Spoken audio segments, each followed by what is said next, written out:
Kurt, All right. where are you, We can Kurt? start.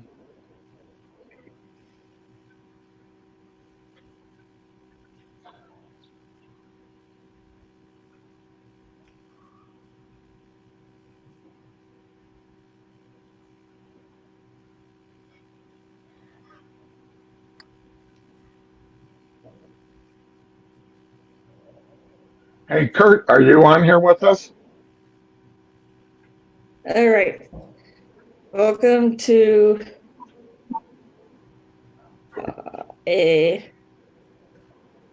um, another Jazz Mental Health Awareness, which is part of the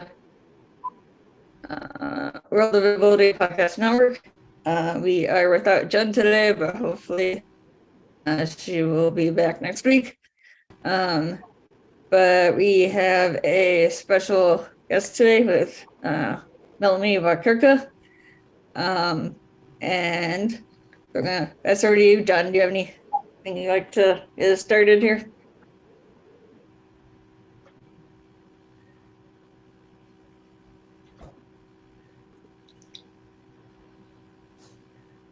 So, we are. John, can you hear me? I don't know if John can hear me, but Hello? so just to get started, would you like to kind I of can say, hear everybody. introduce yourself, say a little bit about who you are, what you do, that kind of thing.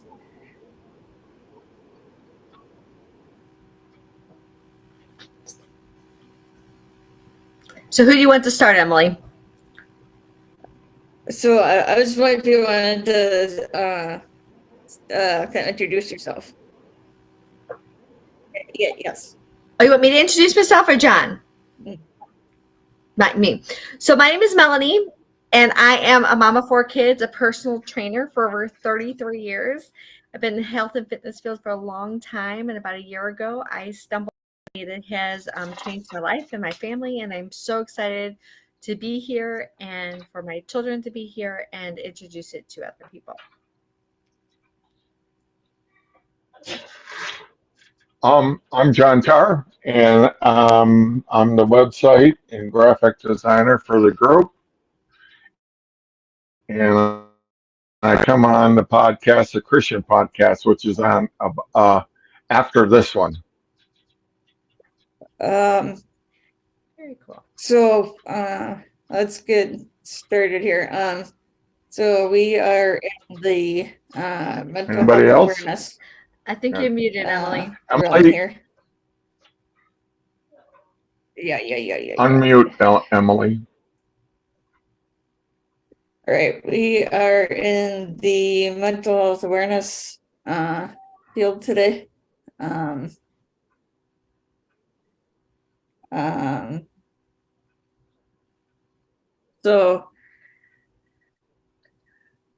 So Melanie, what's kind of, I know you're kind of in like the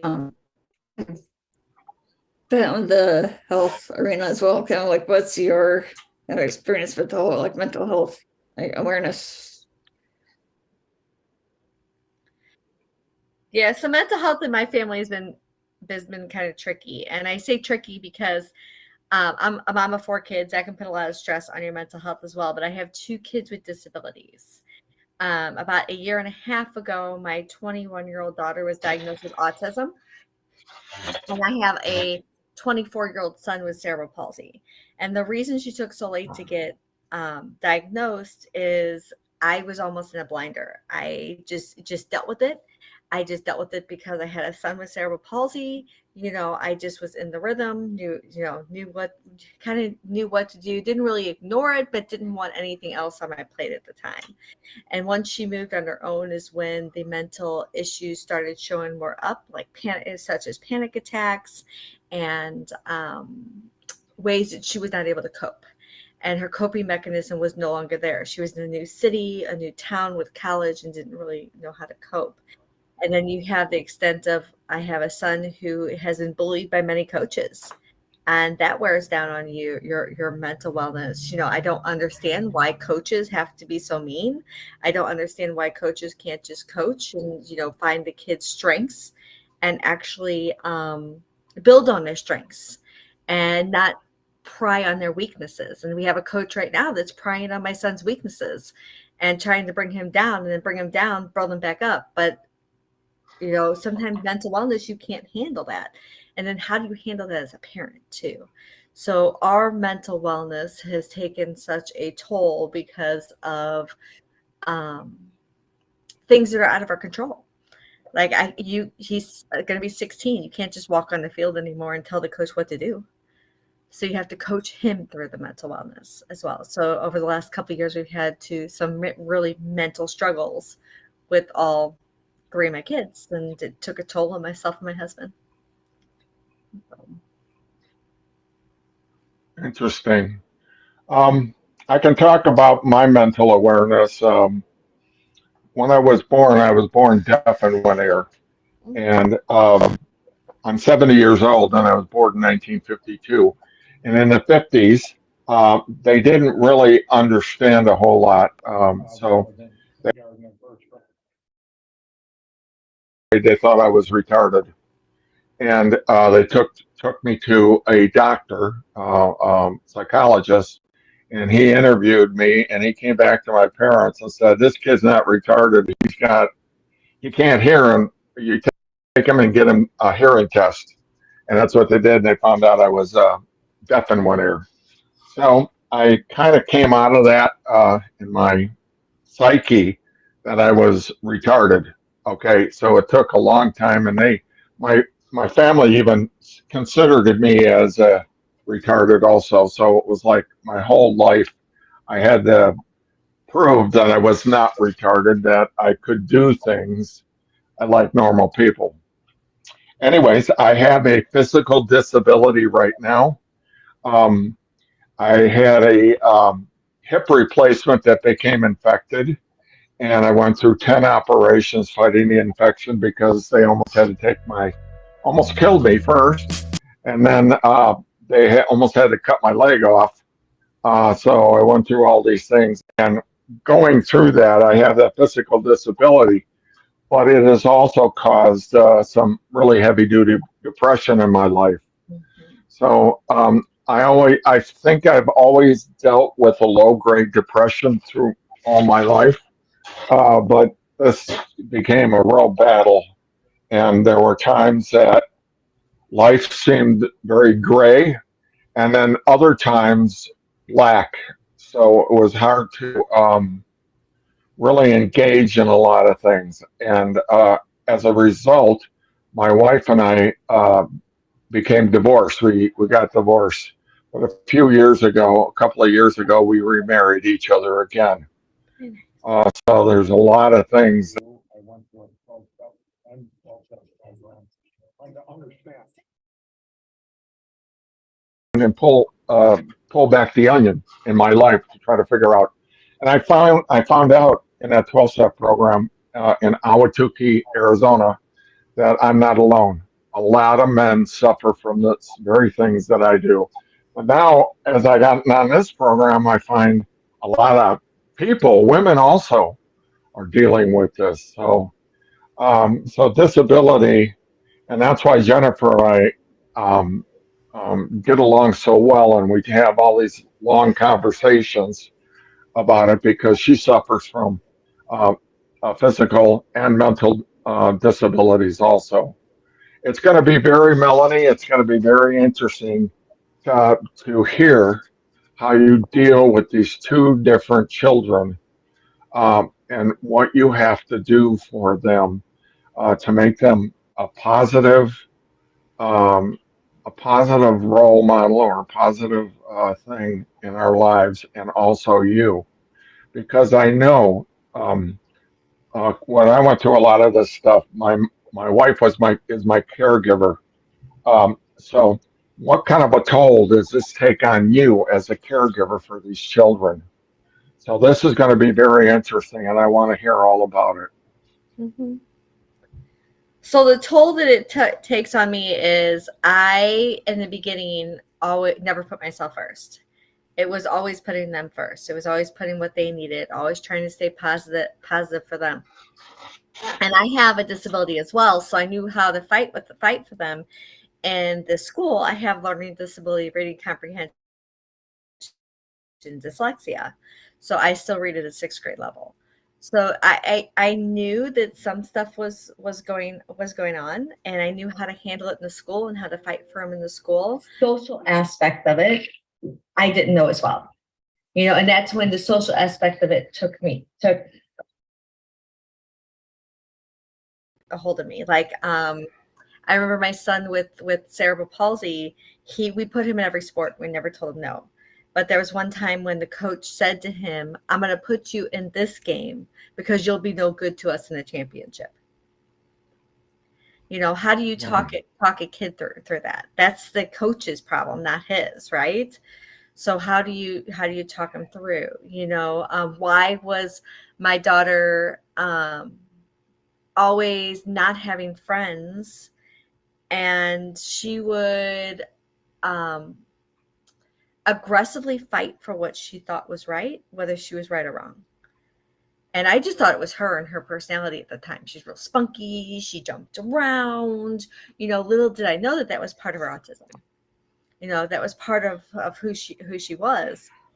And how I dealt with it as a mom, to tell you the truth, I didn't deal with it as a mom well until I put myself first. I had to realize that myself had to come first, and I had to be in the best mental state in order to help them. And if I wasn't in the best mental state, then I would fall apart at times that they honestly need me. I couldn't stand up for them. We had my daughter, my first daughter was a national champion in dance, and they would take ownership of her. And she was so smart that she would excel, and she learned so fast that she was 11 dancing with 18-year-olds and winning national championships. Right? So when we had time to leave, these people took ownership of us, and they actually took us to court over her a couple times. Oh. And, because it's unbelievable how she can pick up this choreography, but yet the social aspect of it, she didn't understand why, when she left that studio, they couldn't still be friends. She fell apart in that aspect. Why can't we still be friends?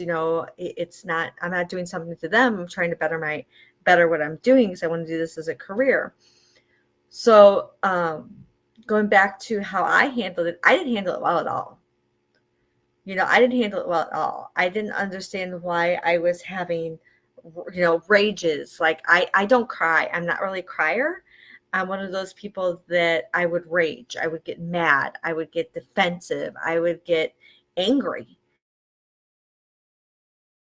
at the situation, because when we're choosing to better somebody, why are you taking it out on them? So I had to go through a lot of talking with people, and a lot of counseling, a lot of praying, and a lot of spiritual work, and finding myself and who I am, and how I can find other ways to help myself help them is what I had to do. And it was a lot that I found out of shutting my mouth and listening to them is what had to happen. I wanted to fix everything. I wanted everything to be perfect for them. I didn't want them to go through the struggles that I had to go through. But they had to go through that in order to better themselves. And I just had to kind of guide them. So it's tough. It's tough, but is it worth it? 120,000% worth it. Wow. 120,000%. So, yeah. I think people with disabilities have a certain amount of anger issues. Mm-hmm. I know in my 12-step group, there was a lot of guys that were alcoholics and drug users and gamblers and stuff. I never dealt with those things, but I have anger issues, and that's what I had to deal with. Being a caregiver, I think that's the number one thing. I have to keep an eye on my wife, because I'm aware of this. because she gets really run down in a lot of different ways. And she's never dealt with anger issues until she started being my caregiver, and it just sent her over the top. So I have to keep an eye on her and make sure she takes care of herself. She goes out and has some friends to hang out with once a week, and then so she can talk to other caregivers too and talk about what's going on in her life and how can she make this better. And of course, her faith is a big deal. She goes to God and Jesus every day, because she's trying to understand of things that are going on. So I suggest, and you already know this, Melanie, that you need to take care of yourself. Mm-hmm. You need to have a group and other people that you can talk to about what's happening to you. Because I think the worst thing in the whole world is to feel like you're all alone and Oh, no one else really cares about, you know. definitely. So that's very interesting what you're saying here. And a lot of that came out in And COVID. again, You know, a lot of it came out in COVID because you couldn't. And you had to learn coping mechanisms. You had to learn different coping mechanisms. The kids still had the disabilities, but now we were locked in the house together. We were locked in, you know, we had to deal with our issues together when we were with COVID. We didn't have a choice. You couldn't just send them outside or to the grocery store to get a break.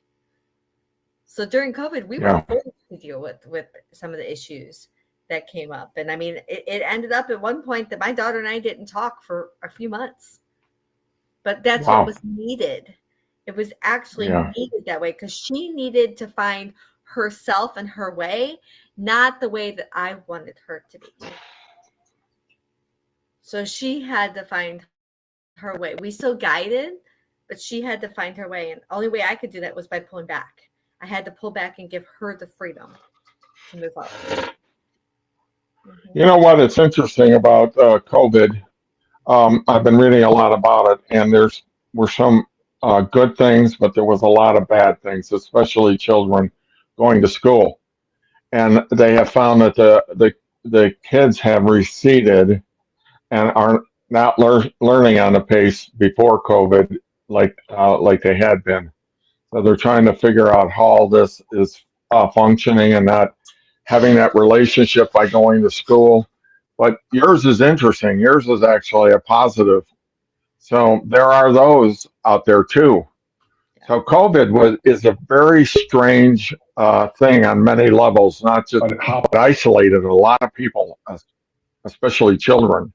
Right. You know, So it brought out mental issues. So like 3 out of 4 people have a form of anxiety or depression. 3 out of 4. What is it? What is it? 3 out of 4 people have some form of anxiety or depression.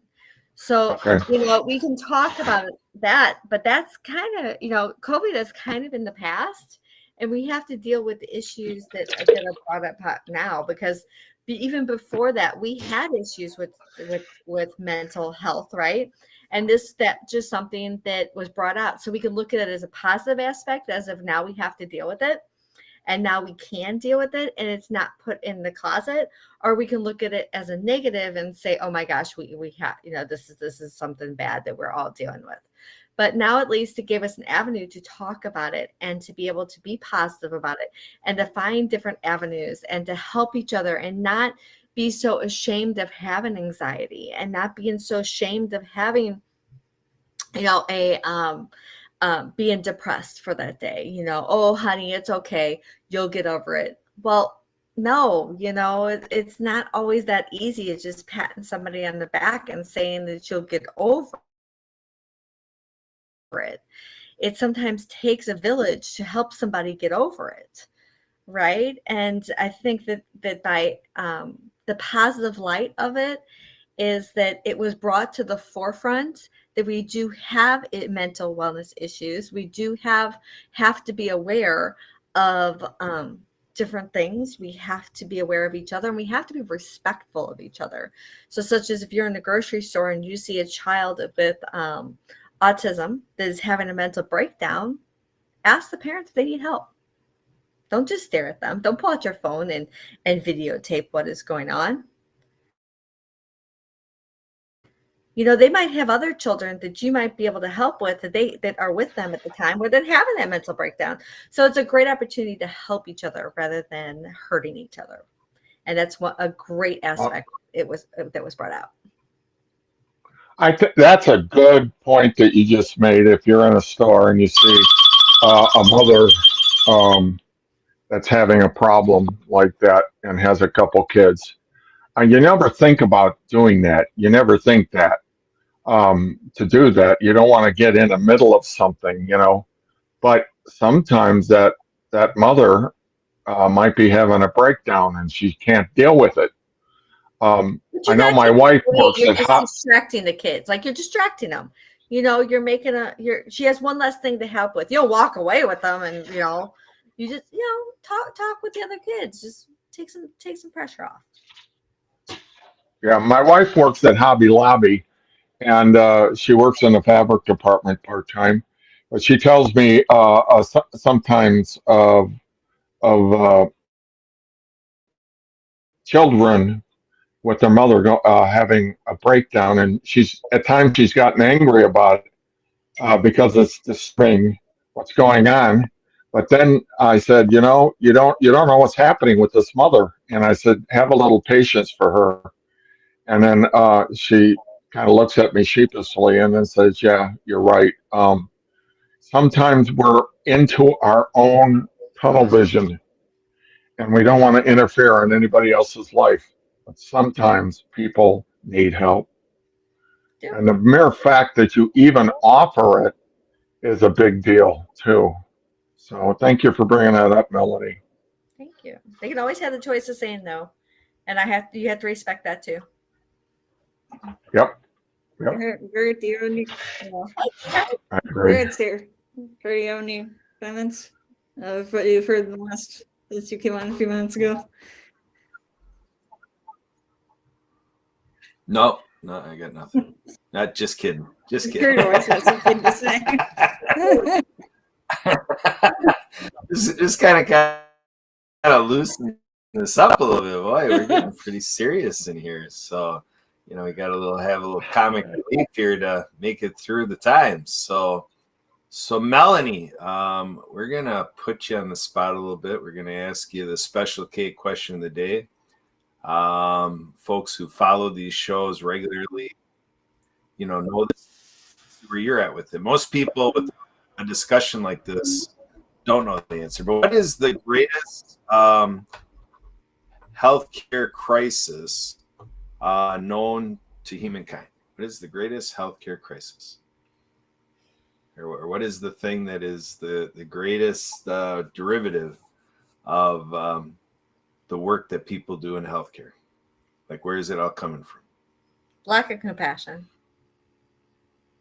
towards one another. It goes hand in hand with that. So yeah, you're Yeah, right. I mean, lack of compassion. You have to understand. I mean, if somebody walks in, I'm a former EMT, so you could have anybody who I'll give a finger prick. For somebody could take a finger prick and think it is nothing, but somebody could do a finger prick and think it is the end of the world.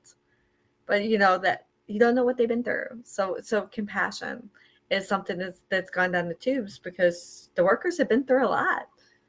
You know, it's been a turning point in medical care, as you said, the medical workers. It's been a turning point to where they're stressed out.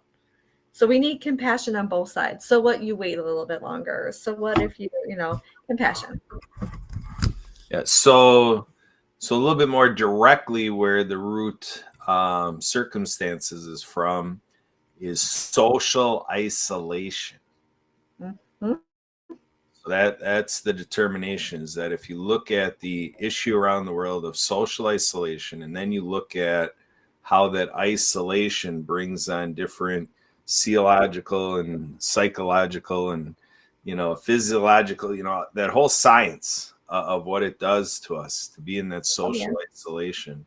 Now, some people, under their own terms, can thrive with their prescription of social isolation. So it's not like, oh my gosh, Billy's socially isolated. let's go rescue. No, it's not like that. But the idea is like the conversation was when I came in. It's the idea of being available. So the offer.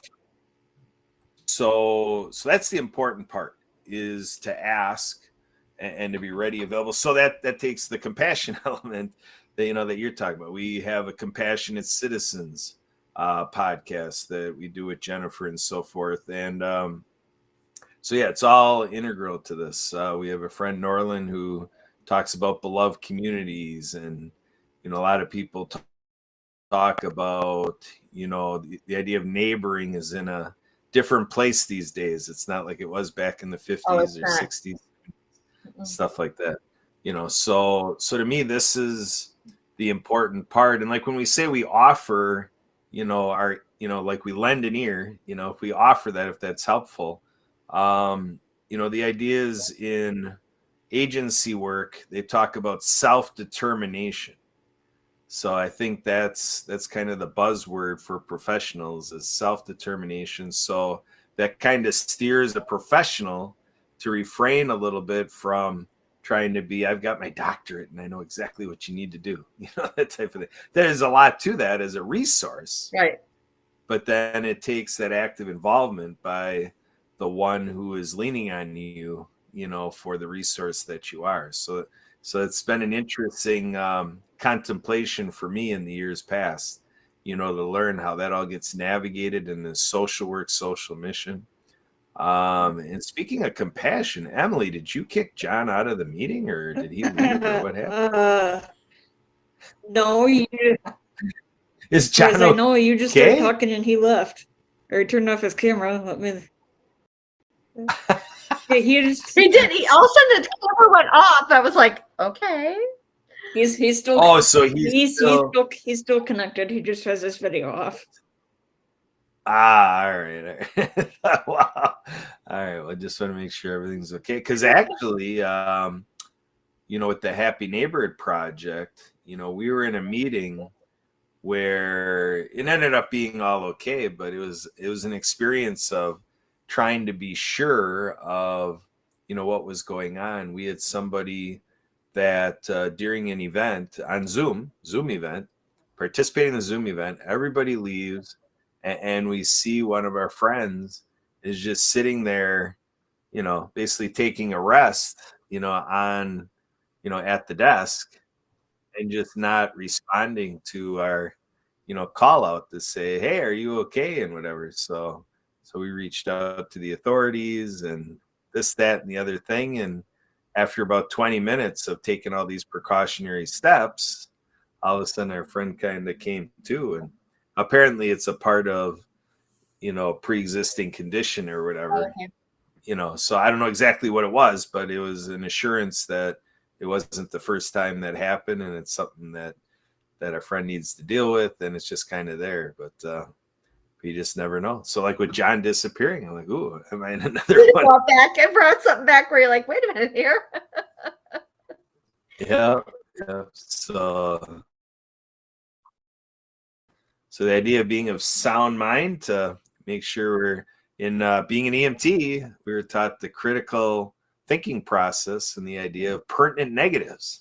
So it's like John's not okay until you get direct verification. He's okay. Yes. Uh-huh.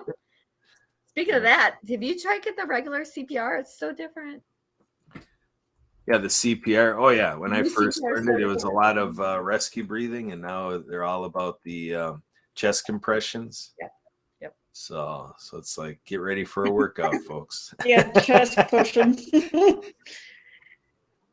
Yeah, you working those, lats and those, triceps and everything. Oh yeah. Well, do you know the Michael Jackson song what Annie is about, right?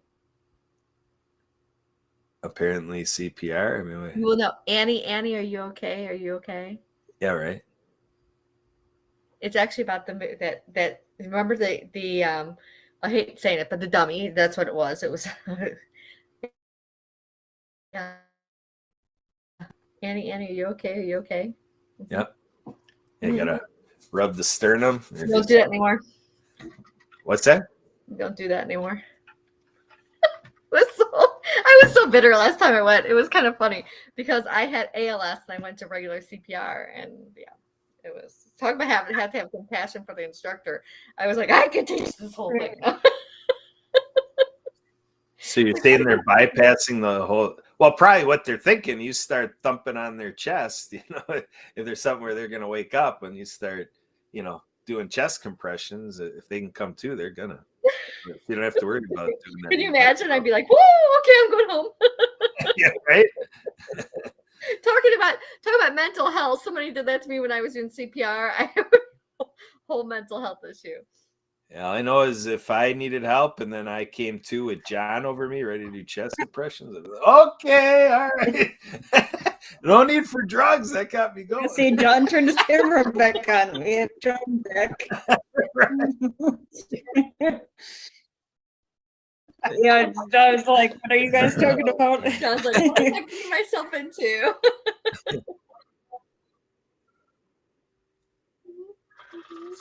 Yeah. Yeah, that'd be good mental awareness. Right. So Emily, what's next in the program? You got us set about the halfway mark here, I believe, unless you're changing the duration. But this is like your halftime show, I believe, right? Oh, Emily's doing a halftime show. All right, come on, Emily, let's go. Here we go. I'll put on my glasses. I'm ready. All right, let's go. What Those are good. Yeah, we call this OMG. Those Kurt glasses are could you, put Melody. on his green glasses. Uh-huh. I'll keep him here when Kurt gets his green card. All right, Emily, we're just about ready for you. All right, there we go. We're ready. What's the halftime show going to be? Oh, no. Oh, those are good, Kurt. Kurt, Yeah, needs to these go. I are my do. glare. These are my No, I do glare have free. mental issues. Yeah, there's no glare on these here. So Yeah, but didn't those? Who used to have those with the dollar sign on them? the dollar Was it sign. MC I've seen them with Hammer? dollars. Was it Yeah, MC? Oh my gosh! Okay, that perfect memories. That date's how old I yeah, am. MC Hammer. That sounds No, it's gonna annoy Melody until she. right. Yeah, with this balloon-looking All band right, sign there. but I guess maybe sorry for a halftime show here. It's hammer time. This is one of what is now 4 shows with the Jaws Coffee Chat that everybody is welcome to come on as a guest. We are always looking for guests. We have a Jaws Diet, this mental health one. We have Jaws Christ Talk, which are all free on Mondays. And then we just started a new one like a week ago, called The Jaws Follow Your Dreams. So please connect with me, Kurt, John, or Jen if you're looking to join us on that. And special thanks to Marcus, Jay, and Zach for allowing us to have this on their platforms. And anything you want to add, Kurt, for any announcements during halftime here? Yeah. Well, I don't know if it's about your announcement, the part about follow your dream. I just, the way my mind works, I'm like, wow, I have some dreams that would be a wild ride to follow those dreams. So I'm wondering where this show is going to I'll be taking us. Follow your dreams. What do we all dream about during our sleeping hours? I can only imagine. But Or what you're doing even for your business or your life. Yeah. Emily, what made you want to start that group? Because that's amazing. Start what? So what made you want to start that group? Because that's amazing. So this show isn't actually my show. It's Jen's show. So 4 of them are Jennifer A. Whitaker's shows. And I think it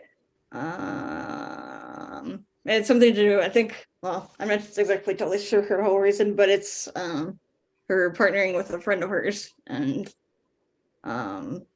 been doing like music, and they have several things going on. I don't remember everything that they have going on during that show, but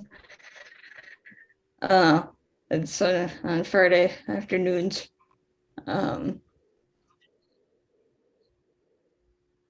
The reason I say that is because, following your dreams and thinking about your dreams sometimes Yeah, can yeah, give you a break yeah. from your mental awareness that what we're talking about is your mental health, and giving you a goal to work towards instead of just being stuck in that little, mindset of yours that you can't get out of. So that's a great thing. It actually ties right into today. Yeah, so it's something for you to look forward to instead of maybe going the other direction, like getting depressed or anything like that, for if things aren't really, if that makes any sense. Right. Well, no, and you said it, because sometimes when stuff doesn't make sense is when your mind starts going off in another direction, and that's when depression and anxiety can come in. So, thinking, about something, and then how do you make it happen? Finding those people that make it happen. So you've got some great people I know around you that are helping make your stuff happen, and that's amazing. Yeah, I think all of us do, right? Man, that might be. Oh, don't shy away from it. We're gonna spotlight you for a minute. She's like, please let me go.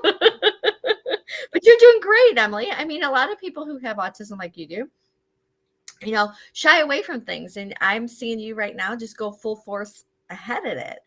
And having a tribe around you when it's not always easy is one of the best things that you can do. But make sure that tribe always stays positive around you too. Yeah, we don't have to get to the negative part. Yeah, because that can be detrimental too. If it gets at a certain point, yeah. Yeah. Detrimental. Great word. And you hit it. So when somebody negative comes in, how can it be detrimental to you? That's a great point is probably the right word, but right? That direction. I mean, but it might not you, but some people. My son, but I mean, like, yep. Maybe like staying in, like not communicating with the people that maybe are doing the stuff that you usually do, or communicating, like doing the stuff that you usually do, like in the whole depression, and which isn't always a good thing. You need some kind of interaction somehow, and kind of thing. Well, I think people around you, especially when you have a disability, that kind of understand you. So when you get, when stuttering happens, or when a mind block happens, or when they can know how to snap you out of it and move you forward, is a huge thing. Because I know I always say to my kids, quick, five positive things for one negative. Like, I don't want to. 5 positive things for one negative. And I don't want to, then go to your room because I want to hear you. And they just look at me like I'm crazy. And I'm like, but that I want you to snap out of it. And I want you to do that for me. Remind me too, because I get in that state as well. 5 positives for one negative. You can find 5 positives about anything and everyone. And I don't care if it's the color of their shirt that day, the color of their eyes. Yeah. You can still find 5 positives. Mm-hmm. If I can find 5 positive things about my son's coach, anybody can find 5 positive things.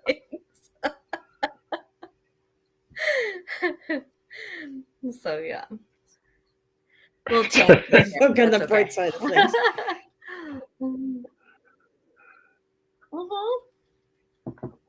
My grandma always called me Pollyanna. Yep. If you remember Pollyanna. Mm-hmm. I don't like to stay on the dark side for long. You're not going to get me there. I will always find the light. I will always find the positivity. And that's what I try to remind other people about. Uh-oh, are the wheels turning? It got really quiet. Mm-hmm. The wheels are turning.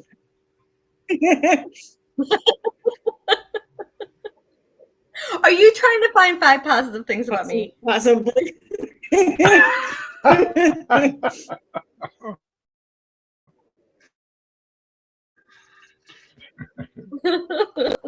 gonna be like, "What did you guys Oh do?" boy, this is gonna be fun when Jennifer gets back.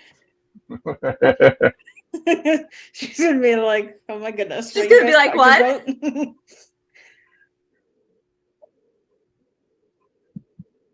Oh, No, it's not a bad thing. No, it's a bad thing? Hopefully it's not. Okay. no. I'm like, I don't know her She'll be yet. Oh fine. no. I hope. Right. Okay. We're done.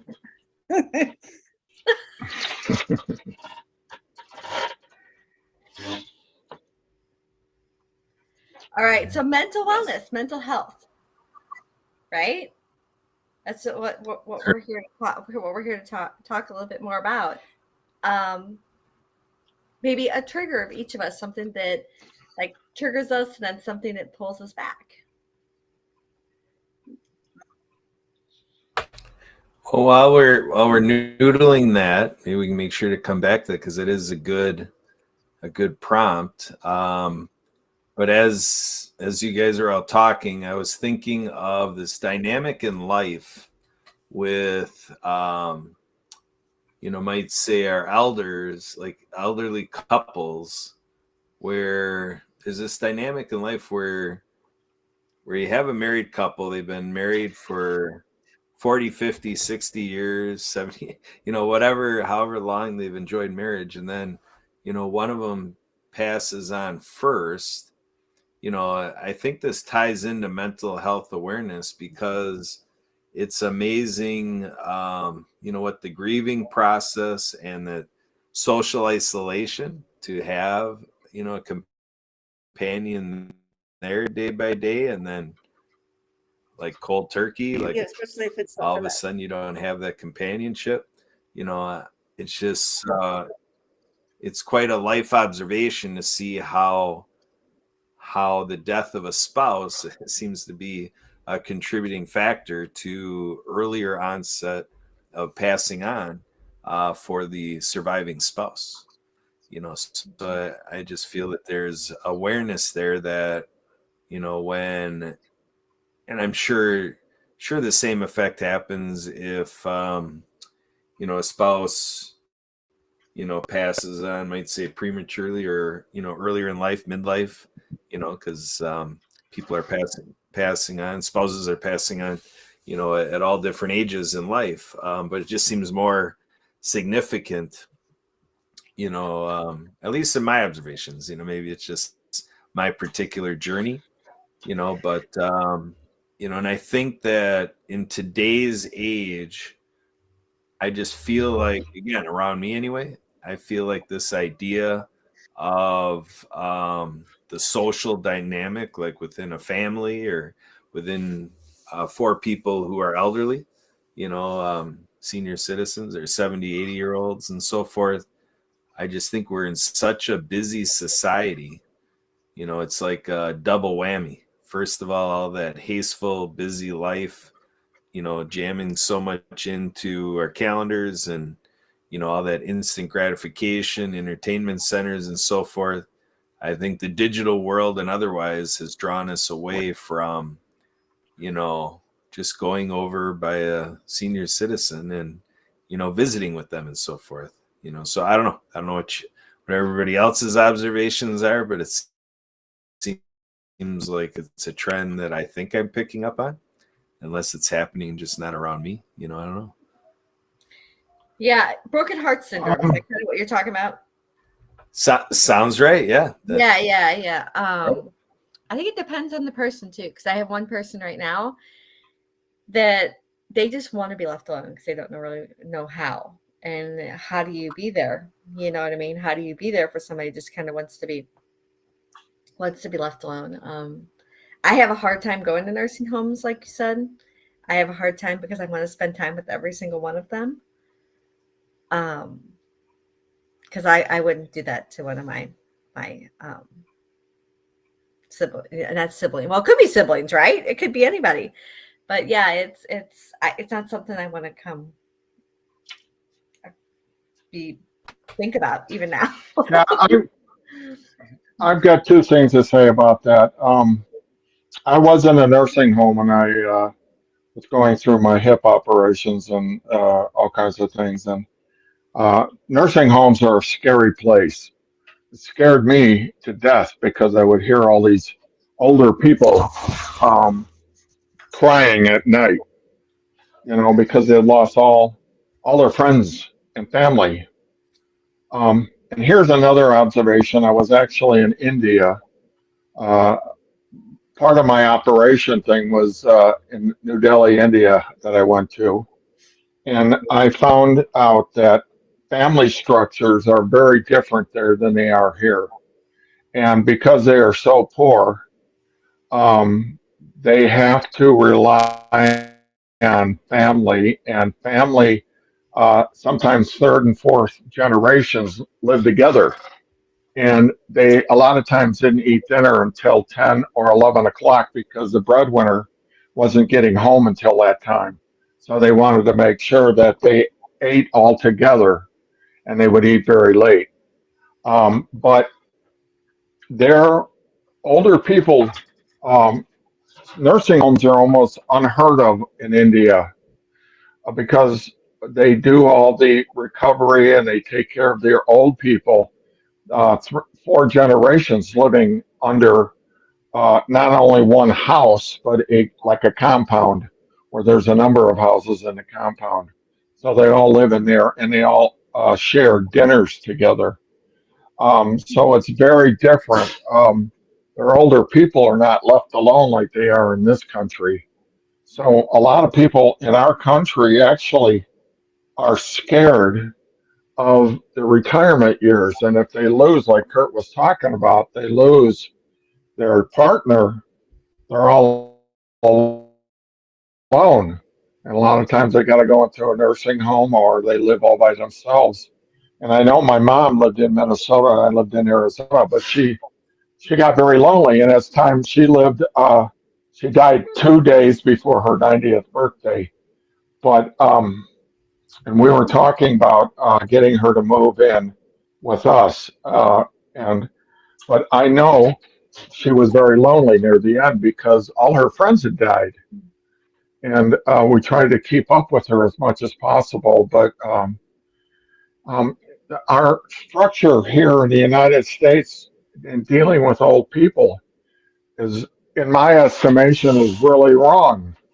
It seems like the more money we got, the more high end that a nation becomes, the less they care about their older people. And that is coming from India, which is one of the poorest countries in the world. But they have found a way to make sure everybody lives very close together. And with me being in a nursing home, I realized that it was a big deal because it was a big deal for me. And I was only 60 years old at the time. But a lot of people that are 70 and 80 years old, I feel very sorry for. So how do we deal with this? How do we deal with this mental awareness, this mental instability of our older generation? So that was a good point that you brought up, Kurt. You love the ones you can. That's all you can do. You love the ones you can. Yeah. Yes. Yep. I'm hoping that, I don't know if she's behind me. Yep.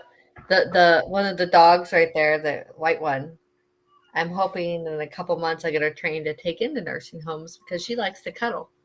So when she cuddles, she tucks her head underneath you and just snuggles in. And I would love to take her into nursing homes and just let them experience the love that spring gives us. Mm-hmm. That's a good point. When I was in the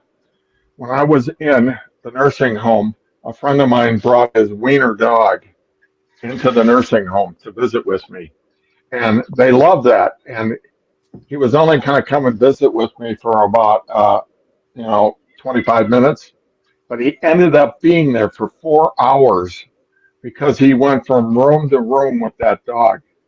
And it was amazing how many older people wanted to pet the dog because they all had dogs at one time. So the nursing homes allow you to do that. And if you have a ministry for going into nursing homes, take your dog. That dog will come right up to the people and it will understand. It will understand what's going on. So that's probably a good thing. Do we got cats and dogs? Melanie, I saw her dog in the background back there. Oh, which way? Which way? Hold on. It's opposite. It's opposite on here on what they are. So it's like freaking me out. Which way I gotta go? There's it. Yeah, he was standing upright. Hello, up, up. What's his name? Well, this is Spring. What? So let me pick her up. This is the one. Well, you're They really, were going to nursing homes. you're really cute. Well, hello, doggy. This is Spring. So she likes. See, that's a perfect. Let me That's see a if she'll let perfect me. She'll- size for a dog. Yeah, she'll just. That's a snuggle right perfect in and size for a she'll dog. talk to anybody. So Yeah, yeah. Do very you have good. anything in beans? You know, you could have Frank and beans. And I've taught her to say, I say, go say hi, and she'll go up to the person. See, that's what she does. She'll go up to the person, and she doesn't jump hard. She jumps up on them because she's so small for them to say hi. To get them petting her, she just walks away. Oh yeah, she's so cute. So, Emily, I think this is our time now to let you come into this with that fabulous prompt that Melanie brought forward about triggers. So what kind of triggers do you have, Emily? Please do tell. Triggers for You're welcome, Emily. card. Triggers that disturb your mental health. This is mental health awareness. So what are the things that disturb your mental health that, you know, our viewing and listening audience, you know, if they ever come to visit with you or do activities with you, to avoid doing because it triggers you?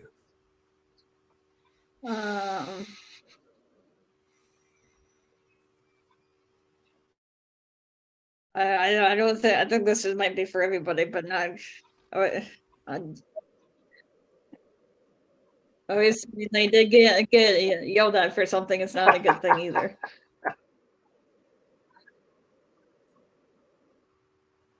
You don't like being yelled at?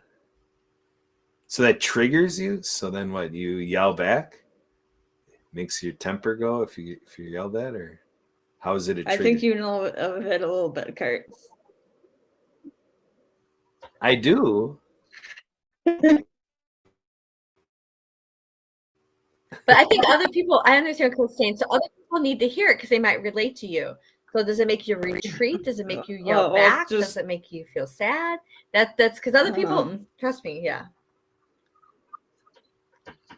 Maybe a little bit of getting annoyed or kind of mad about it, especially if it's something that's kind of Okay. Especially if it's like an everyday thing or if it's the same thing over and over and over. But kind of more matter of frustrated, I guess. So annoyed at you or annoyed at the person, annoyed at yourself, or Depending the one on that's what it yelling? is, maybe sort of both. Sort of both. So it becomes a real shared experience. So it's like a shooting match. It's trigger, trigger, trigger, trigger.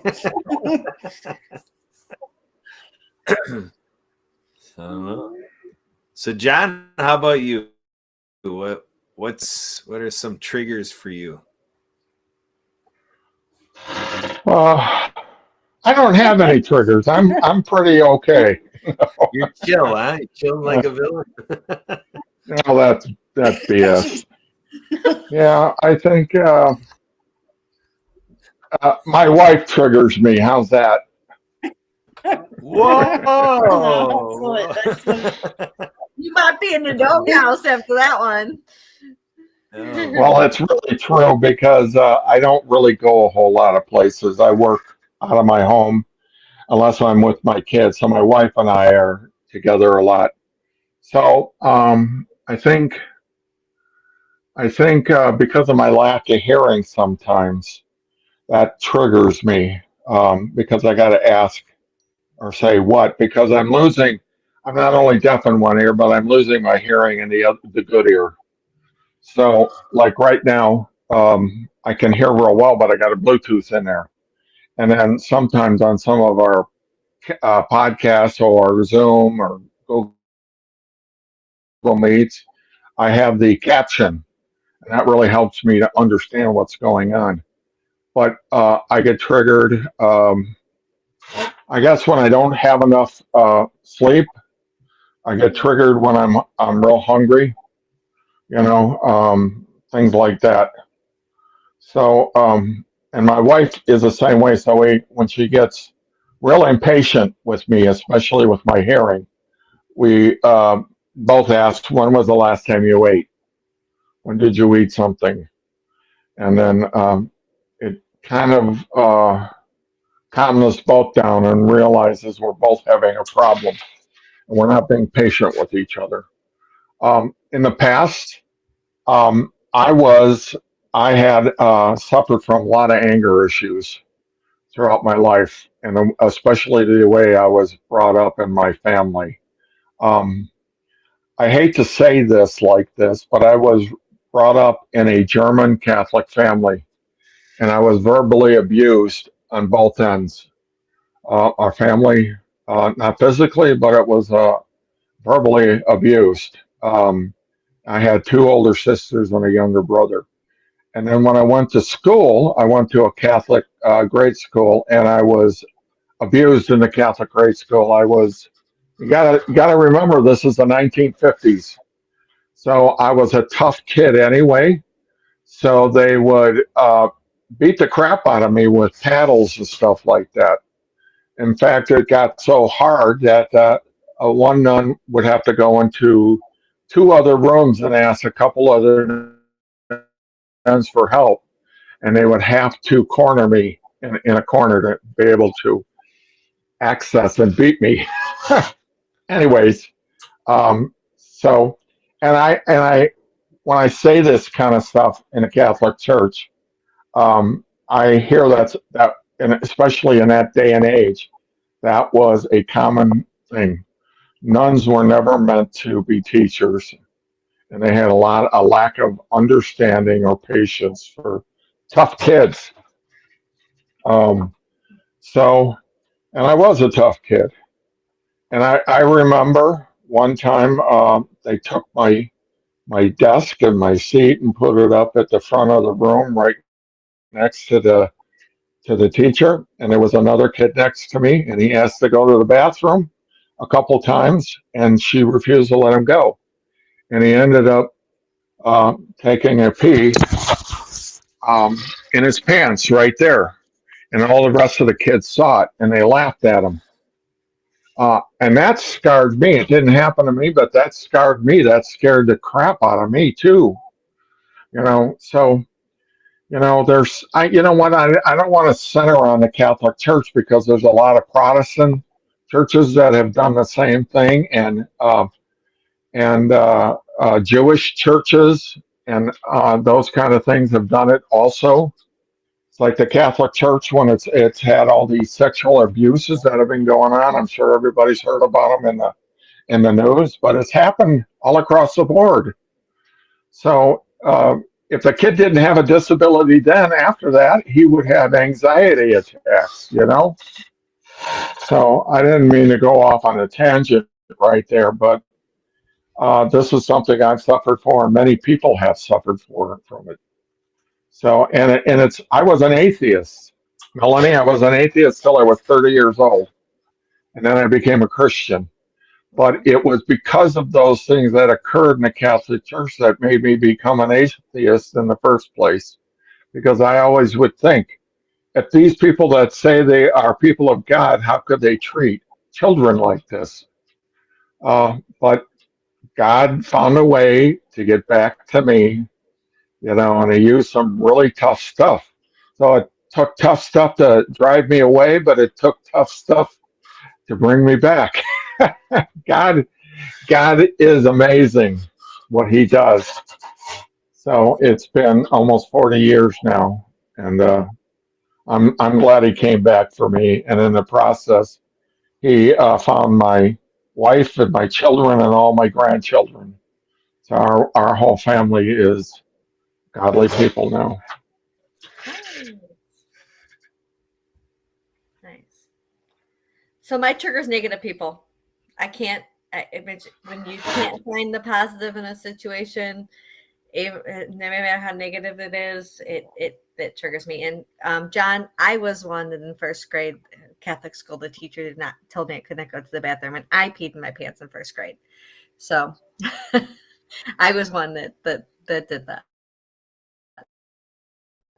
So you brought a trigger up there, but I made it through. But yeah, not be positive.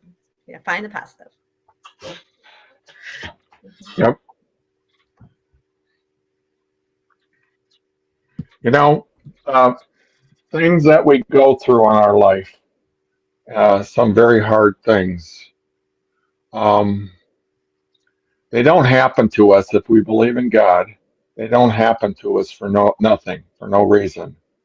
There's always a thing that God, and that's what you got to be careful so you don't complain and don't get angry. And I'm guilty of that, but I know that it didn't come and hit me by accident, that God allowed it to occur in my life for a reason. There's always a reason for things. Mm-hmm. Sure is. There you go. Well, Emily, I think we're gonna let that be the last word, and so we're gonna do a gentle wrap up here. So this is again the work of Gentle Jennifer wrap A. up. Whitaker and Jaws Coffee Chat series, and this is your Jaws mental health awareness. So we hope I think all of us got a little bit more aware of mental health. There is a lot of nuggets brought into this conversation. So Emily, drop the last nugget. What do you got? Anybody have any announcements I want to make? Or you want to say anything about IDH or Festivus? Or does anybody have, John? No, I think I'll take a pass on that. I'd recommend. We've got a good hour show that we've had. So if you have anything briefly, otherwise I would say it's that, wrap it up, put a bow on it type thing. I got one thing to say. In about 25 minutes, we got another podcast. It's called Christ Talk, and I invite everybody to come over to that. That becomes, it's very interesting to hear people's backgrounds of things and questions that they might have when it comes to Christianity or the Bible and things like that. So that's it for me. So I then wanted to thank Melody and for coming on, and for anybody who's tuned in. Anybody who has any questions, comments, and so on can connect with me, John, Kurt, or Jen. And we wish everybody a safe and productive week, and to stay happy.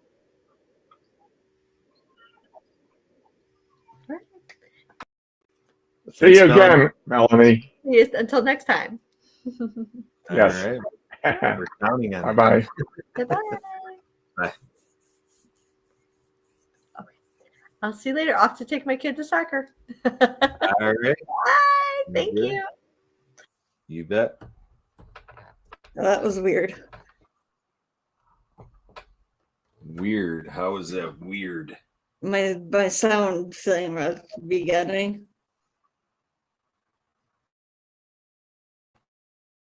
That was really low. I don't know how I got it, but now it's back to normal. I don't know how it got to where it was in the first place, but so if you're wondering why it was a little, and I am